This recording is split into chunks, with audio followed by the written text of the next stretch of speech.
బాలు అయితే మీనా దగ్గరికి వచ్చి బాత్రూంలో సోప్ పెట్టలేదు అయిపోయింది అన్నావు పెట్టావా అనేది అడుగుతూ ఉంటాడు. ఆ సోపు సెల్ఫ్లో పెట్టాను తీసుకొని వెళ్ళి బయట బాత్రూమ్కి వెళ్ళండి కామన్ బాత్రూమ్కి అనేది అంటూ ఉంటుంది. ఆ మాటలకి మీనా అయితే ఏంటి మన రూమ్లో బాత్రూమ్ ఏమైంది అనేది అడుగుతూ ఉంటాడు. ఆ మాటలకి అది శృతి రవి వాళ్ళకి ఇచ్చాను నైట్ వాళ్ళు యూజ్ చేస్తున్నారు కాబట్టి మీరు అక్కడికి వెళ్ళండి అని అంటే అది నీకు అనవసరం నాకు సోప్ ఎక్కడ ఉందో చెప్పావు కదా దాన్ని నా సంగతి ఏదో నేను తేల్చుకుంటూ నీ పని నువ్వు చూసుకో అని చెప్పి బాలు అయితే మీనాతో అంటూ ఉంటాడు. ఈయన ఏం చేయబోతున్నారో అనేది అనుకుంటూ ఉంటుంది మీనా.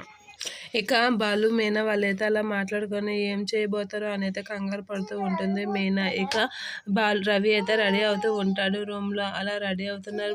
రవి దగ్గరికి వచ్చైతే బాలు ఇలా అంటూ ఉంటాడు, అయిపోయిందా నీ పని అయిపోయిందా, ఇకనా ఖాళీ చేయి, నైట్ ఏదో రూమ్ ఇచ్చానని ఏకంగా పర్మనెంట్గా ఈ రూమ్ ఉంచుకుందాం అనుకుంటున్నావా, కానీ ఆ రూమ్ నీకు కవ్వదు అని చెప్పి రవి బట్టలన్నీ బయటికి తీసేసి బ్యాగ్ సర్దేసి బాలు అయితే బయటికి పంపించేస్తూ ఉంటాడు. అది చూసి రవి షాక్ అవుతూ ఉంటాడు. అన్నయ్య అన్నయ్య అని ఎంతన్నా సరే బాలు పట్టించుకోకుండా బయటికి పంపించేస్తూ ఉంటాడు. అలా బయటికి పంపించేస్తూ